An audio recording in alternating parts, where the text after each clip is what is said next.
Welcome back, or welcome to my channel. My name is Nick, and in this video, I'm actually going to be doing a deep dive on a problem I'm looking to solve, and the outcome is I want to increase my sales by 50% within my fitness studio business. And that's going to require me to actually invest more into marketing.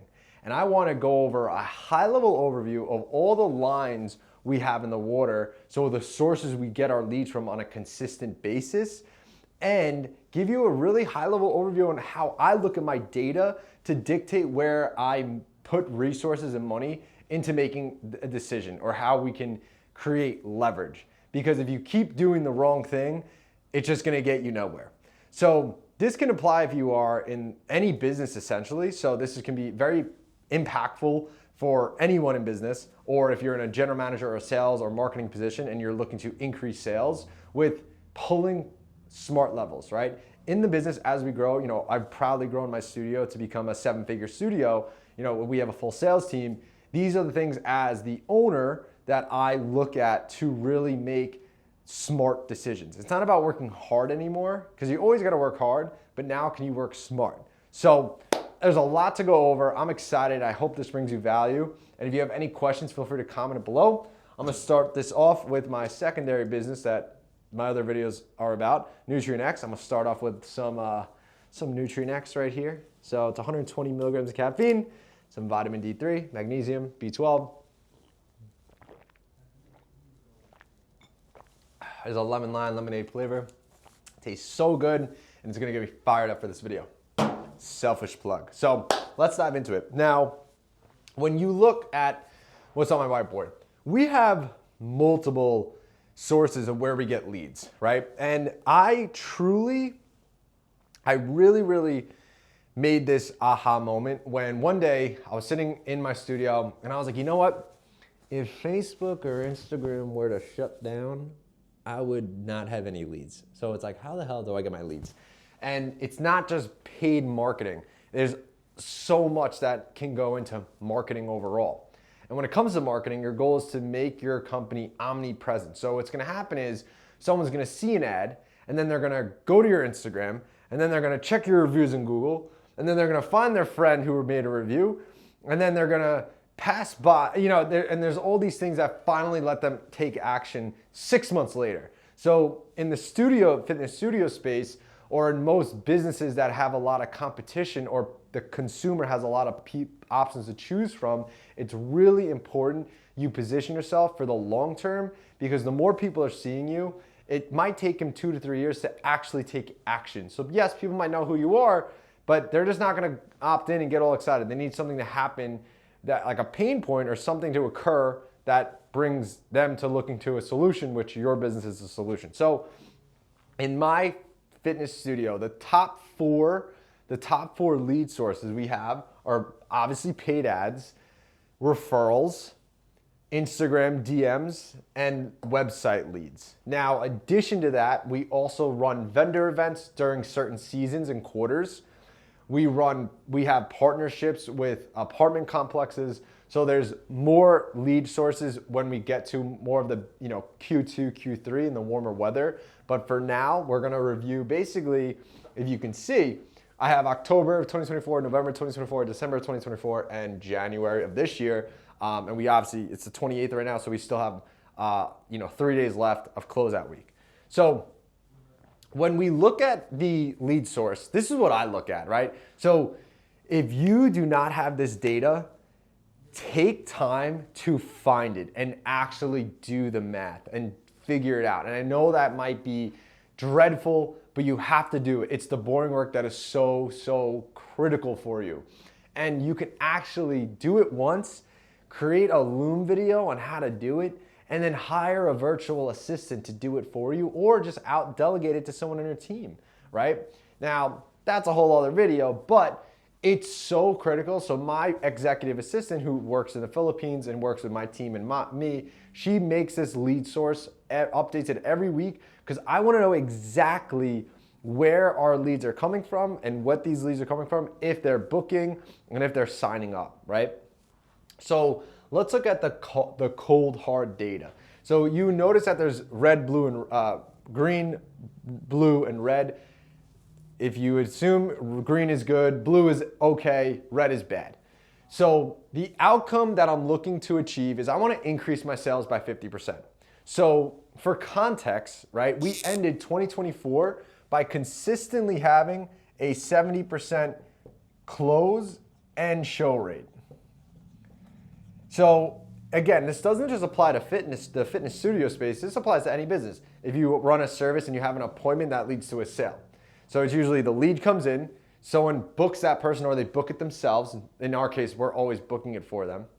Then they either show up or they don't show up to the appointment. And if they do show up, they either sign up or they don't sign up. So that means if in theory we had 100, so if we had 100 people that were booked for a session, 70% show, and then 50, I think it's 4, I can't do 70% of 50 off the top of my head, 54 would sign up, right? That's the basic math of what a 70% close and show rate. So in this, I'm proud to say that is for the volume and the sales we do, that is a very high, those are very good numbers, right? Sales is something that I'm proud to say we really double down on. And knowing that, okay, the likelihood of my sales guys signing people up that get in the door allows me to allocate resources, right? Because if my close rate, right, I could go all this, but if your show rate's at 50%, so that means out of 10 people booked, only 5 show, and you're only closing 20%, so that means out of 5 people, only 1 to 2 sign up. You gotta fix that problem before doing this. So like, stop this video and go fix that problem, right? But if you're in the position where you know my show and close, we're always working on it, it's good. This is where you can say, okay, where can I allocate resources in order to maximize the value of my lead? So let's keep going. So looking at these 4 sources, right? Paid ads, to be more specific, that's Facebook and Instagram paid ads, right? We run an offer. All of last year, we pretty much ran a free 21-day offer. This year, we're running an 8-week sweat and success program. So essentially, it's everything that is included in our normal membership, except when people sign up for the 8-week program, they're getting their second month free, right? And then we included a nutrition component to it that we can actually upsell people into accountability for a high ticket. But won't get into that right now. But we've having a ton of success with it, sorta, because when we look at the data, you'll see. Now, referrals, we leverage referrals like a mother effer. Now, referrals, we X at the point of sale. So that means when someone signs up, right, we high five them, thank you so much for signing up, and we X them. You know, we talk about our Spread the Sweat program. It's a referral program. People can actually save, they can get their referral, their friend, $50 off their first month, and then that member saves $50 off their second month. And we X for 5, hope for 3, and we give them a free shirt in exchange, right? It's part of our process. So we generate referrals at the point of sale. We are always running marketing events in our studio, meaning we're doing member experience events, right? Whether it's a challenge, we just had a mental health, so this January we did a mental wellness week because that's part of our mission here at the Trainer Page, the fitness studio I own. Then we have other things like Beast Week, right? It's a hard challenge, and we market that in our studio and to our members, constantly saying, who do you want to invite? Who do you want to invite for the week? Because we only offer a free session, but for challenges and specialty stuff, we're always inviting them to bring their friends. And we maximize that through email and text campaigns and in-studio physical acts and things like that. So that's how referrals are maximized. And referrals, all of what I just talked about was what's called a reactive referral. So we're asking for it. So that means not every person that they give is going to actually sign up. And that's something that you have to understand.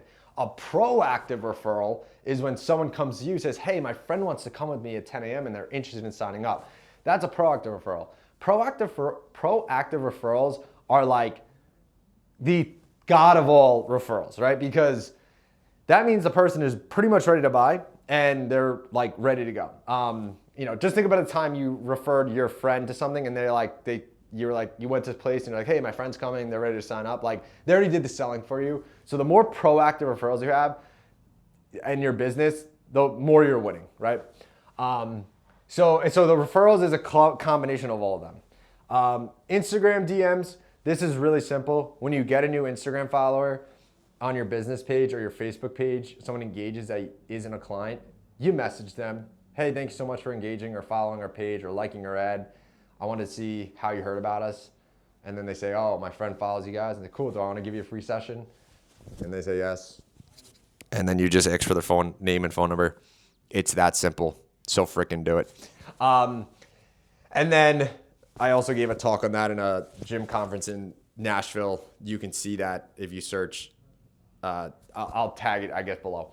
And then we have our website leads, right? So website leads. Now, website leads is actually broad because I could just say, oh, they're from Google. Website leads are people who are on our Instagram that went to our website, right? Went to our Google, went to our website, right? We're on our Instagram and then our Google and then went to our website or just went to our website, right? There's so many different avenues, but they're coming through the website form. And there's actually a lot that I learned on this. So when we unpack all of this and we look at the data, what I'm showing here is the total amount of leads we got for that month and what the booked percentage was. So how many of those leads actually booked? And then personally in my spreadsheet, I can see what percent showed, what percent closed, right?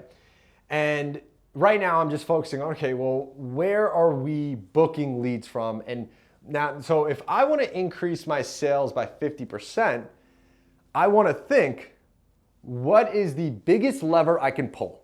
Because if we were to look at, let's look at, I'm trying to think of one that's like really bad. Actually, we can look at our January. If we look at January, right now we have generated 174 leads. Killer. We have a CPL of under $15, right? I have not seen that number in ages because of how good our marketing is. But we've only booked 11% of those, right? That's still a good amount of people, right? That's still more than pretty much, if you do the math, yeah, that's still more than all these. So like, but if we can, so when I'm looking at this, right, it's like, okay, well, in October, November, we had 25 and 21. I booked 25% of 84 leads. That's pretty freaking good, 25%. In November, we booked 21% of 80 leads. That's pretty good. Now, 80 and 84 in red because that to me is a little low. It can always be higher, especially for how much we spend on the ad budget, right? So we spend roughly $100 a day, just for context. And if you're like sitting there like, I only spend $10 a day. What are you doing? So then December came around, we only had 12% and we still were at 88. Now, why? Well, it's December. There's people, our ads were kind of fatiguing. We actually, now that I'm thinking about it, we did turn our ads off at we cut back on budget because we knew we were changing up the offer. So there's factors to that. And then now we launched our new ad campaign like the first week of January. It's doing kick-ass. It's not even the end of the month. We have 174, but we're only booking 11%. So what I'm thinking, right, and this is why I'm making this video, is not only for you, but selfishly for me, is, well, what were we doing in October, November with our hot leads, right, the newest leads that came in, that allowed us to book 25, between 20 and 25%. Because if I can just duplicate that and do that right now, I would have almost 40, 50 people booked just from our paid ads, right? So that's an area that I want to, so this is like, I would generally look at this, I'm going to look at this and say, okay, why, right? And I won't go into like, maybe I can make another video on why, but part of me, because it's not a free offer, maybe we need to change up our follow-up sequence that my sales guys are applying, because I do have a new one that we haven't acted on yet, but we can really double down on that come February, right? That's a string I can pull. And right there, if I were to fix this one issue, looking at the data and say, well, if I can just get 11% to 20%, right? A 9% increase, right? With this lead flow, playing that's going to be consistent, I'm going from, 20 bookings to pretty much 40 booked. I'm doubling my 20 to 40 appointments. That's really, really good, right? So that's one lever I want to focus on, okay? So next, let's go over referrals. So when it comes to referrals, because a lot of these are primarily reactive, and we do get the obviously proactive, so that helps add to the booking percentage. We see around anything above 20% to me is good. So 20% out of 64 referrals, 14% out of 112, okay.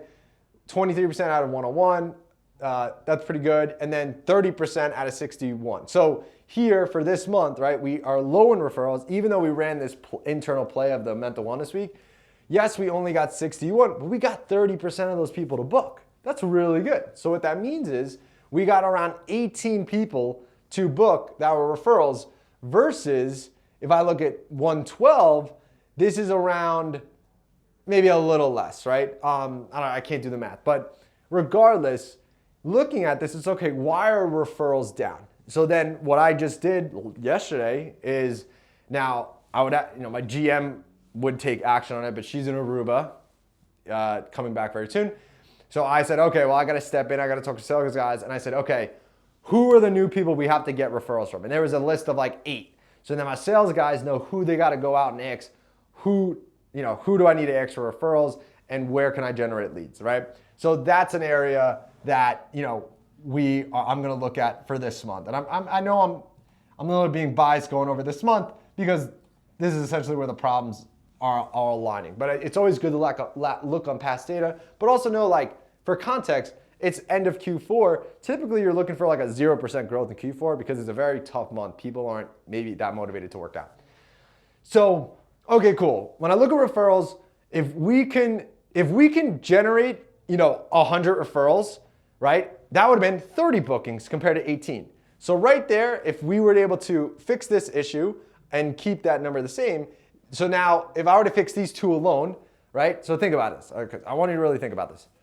If I were just to fix these 2 problems, I was able to get our bookings to 20%, which we've done before, and I was able to get our referrals more consistently at 100, which we've done before.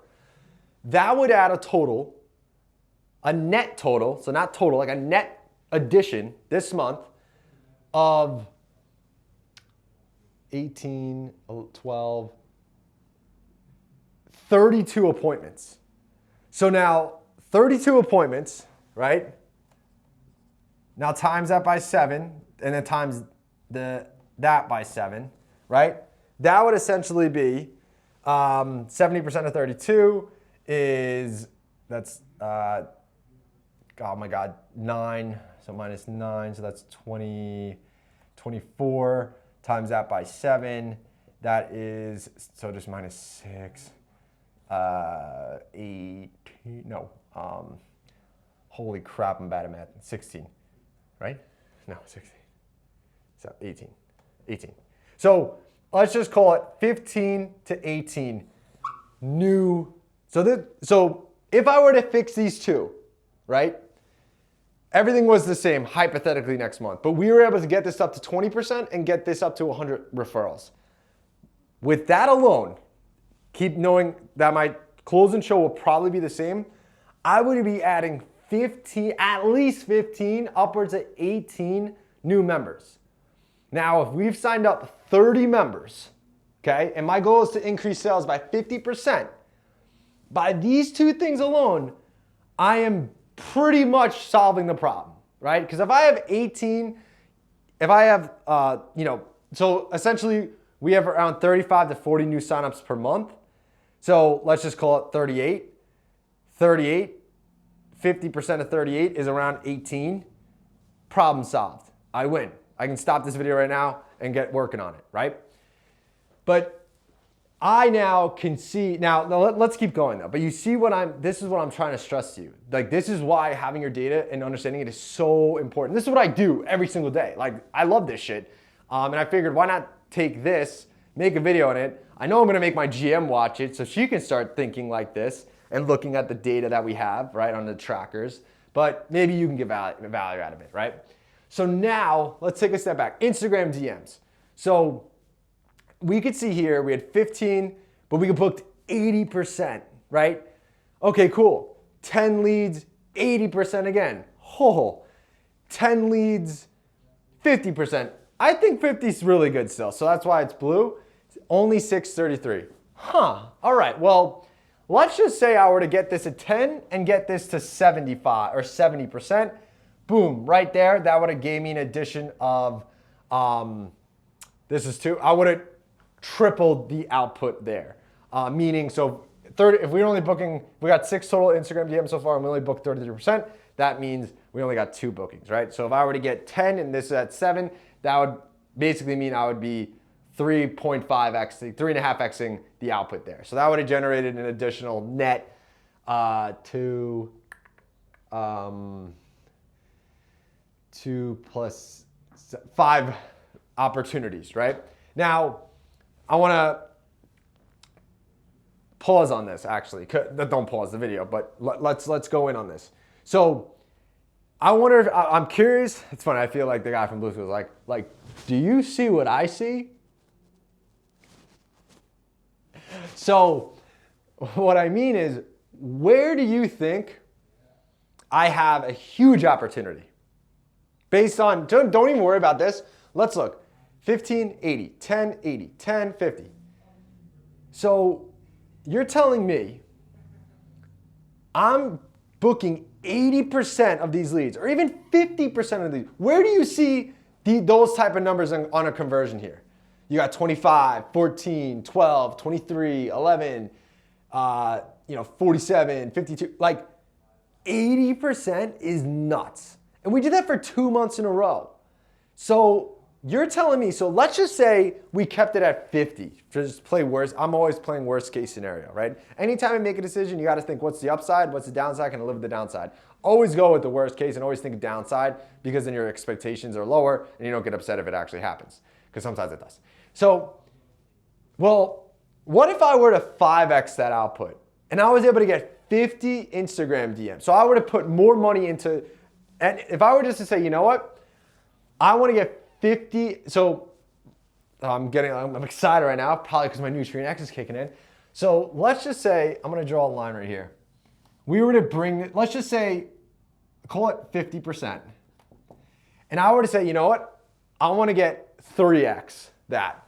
So let's just say we got 30 from last month. That right there, it's 15 more opportunities, right? Which could lead to essentially 7 more sales. Now, but then it's like, well, what if we 5x that? What if we 10x that? What if I was able to get 100 Instagram lead DMs at a 50 or 40% conversion? That right there would be 40 bookings, and based on the numbers, that would lead to 25 signups.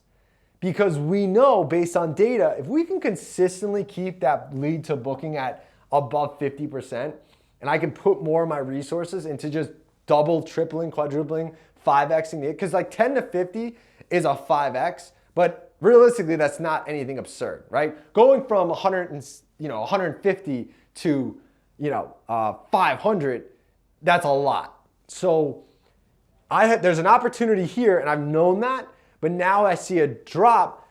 Why? So now, as the business owner, I will talk to my general manager, who will talk to the sales team saying, hey, we realize that, you know what? Our Instagram DMs, why? And let's inspect what we expect. Are they following our text are they following our DM follow-up sequence? Are they changing the message up? Have they missed people, right? There's all these things that we can look into and see, why is that number low? And then we can say, well, what can we do to generate new followers? Maybe we can do a collab. Do we do a collab each month? Do we boost a post for brand awareness to generate new followers, right? And we know, well, if we can get 30 or 40 leads from our Instagram alone, from the DMs, that's a huge lever we can pull. Cool. So new problem with a goal outcome, let's figure it out. But we have the data to back up why we're putting our energy, time, and resource into it. And then lastly, the website. So I actually just learned so much about SEO and understanding your website, and I actually realized my website sucks from an SEO standpoint. So between language and keywords and all this stuff, so I invested a lot of money into a really high, luxury SEO company, right? Normally SEO guys are charging like $400 or $500 a month. I'm paying like 3x that, almost $1,500. I'm paying $1,500 a month. But they are going in and doing consistent updates, completely redoing my website to maximize keyword strategies. And based on what they told me, I truly believe that we could see a 3x output on our website. And if you look, we see 52%, 33, 47, 53. So if we can just triple this number, or just get it to 50 over the next 6 months, and we consistently have that 50% lead to booking, then it's like, okay, well, 50, that's 25 opportunities in our hands right there, right? And I'm seeing my return based on my LTV. So this is another opportunity to work on that we are taking action on, and I realize that I can't do this myself. I need to bring in a professional. So looking at these numbers, and I hope so far you've gotten takeaway from this, it's really interesting what your data can show you and where you can put your resources. Because if I didn't have this data and I was just focused on paid ads and I was like, we just need more leads, right? Dude, you already doubled your lead flow, but your booking percentage dropped, which normally happens, but what can we do to bring that back up to 20%? What variables can we change to get the outcome? Because we know if we can fix 2 of these metrics, and it's nothing crazy, 11 to 20%, that's very doable. Going from 61 to 80 or 100, that's doable. Getting just double the amount of Instagram DM leads and increasing our conversion back to 80%, that's doable, right? And we did the website thing. I now have the conviction and confidence, as does my GM, that okay, if we can inspect and reevaluate everything we're doing, maybe we got to fix the follow-up process. Maybe there's a link in the chain where when the leads are coming in, there's a delay, right? There could be something technical or data related that might be messing up the lead flow. We can see very tactically where we can spend our time and energy to get the desired outcome of increasing our sales by 50%. And when I say that, I mean if we're averaging 40 sales a month, I want to get to 60, right? So that's a net 20 sales. And it's like, okay, well, if your close and show are averaging 70%, the way I look at that is, okay, well, if we want to close 20 more deals, how many people do we need to get in the door? So in that case, I need to do 70. So that, bear with me. So in that case, that means, so 20 divided by 0.7, that's 28 people in the door. And out of the 28, we would sell, close to 28, 29.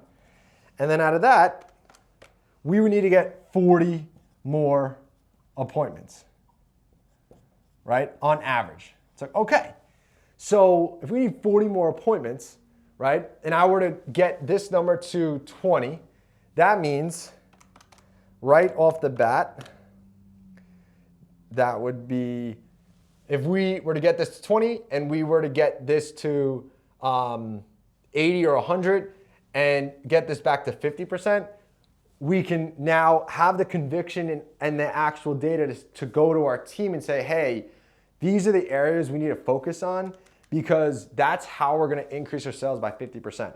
So I know I said a lot here. And honestly, if you are a fitness studio owner or you're new to business and you're not, you're still at that $20,000, $30,000 monthly mark and you're doing everything yourself, I want you to take a step back and understand that you have to do this yourself to truly, you can't just throw this on your team because you can't just send this to your team and say, oh, watch this video of this guy Nick I saw on YouTube. It's not going to get you anywhere. Unless it's your GM, unless it's like a VP of sales, right? That can actually take action because they have, they have the tools and resources to do it. But you need to have the data first.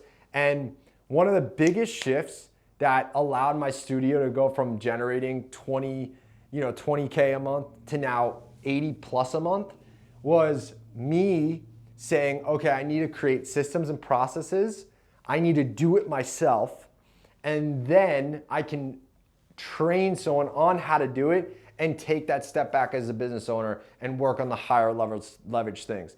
And it's a very long process. It took me about 2 years to get to the point where we are now, but now I have an awesome team running this well-oiled machine.